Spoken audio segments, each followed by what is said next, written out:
વરસાદને કારણે સુરતની વિયરકમ કોઝવે છે તે ઓવરફ્લો થઈ ગયો છે। કોઝવેની ભયજનક જળ સપાટી 6 મીટર છે।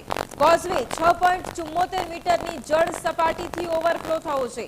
કોઝવેના કેચમેન્ટ એરિયામાં સતત વરસાદ પડવાથી કોઝવેનું જળસ્તર વધી શકે છે।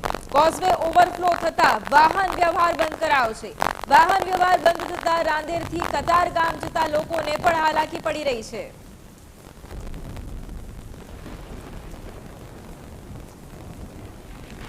સુરત સહિત સમગ્ર દક્ષિણ ગુજરાતમાં હવામાન વિભાગ દ્વારા ઓરેન્જ એલર્ટ આપવામાં આવ્યું છે।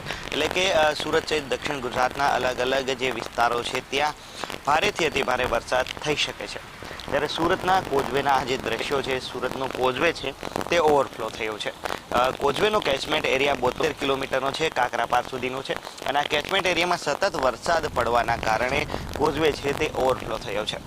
રાંદેરનું વિયરકમ કોઝવેની ભયજનક સપાટી છે 6 મીટરની, પરંતુ હાલ 6.74 મીટરની સપાટીથી આ કોઝવે ઓવરફ્લો થઈ રહ્યો છે।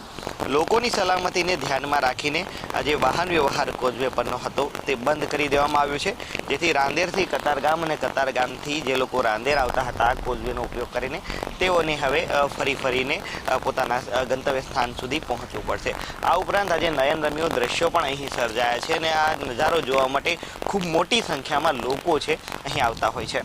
ત્યારે લોકોની સુરક્ષાને ધ્યાને લઈને અહીંયા જે હોમગાર્ડ છે તેમને પણ તહેનાત કરવામાં આવ્યા છે, જેથી કરીને સેલ્ફી લેતા સમયે અથવા તો જે દ્રશ્ય જોતા સમયે કોઈ પણ વ્યક્તિ છે તે રેલિંગ પર ન ચડે અથવા તો કોઈ દુર્ઘટના ન બને એટલા માટે અહીંયા લોકોની તકેદારીનું પણ છે તે ધ્યાન રાખવામાં આવી રહ્યું છે। આ ઉપરાંત જે નાના બાળકો સહિતના જે લોકો હોય છે તેમને કોઝવે નજીક ન જવા માટે પણ તંત્ર દ્વારા એક સૂચના આપવામાં આવી છે।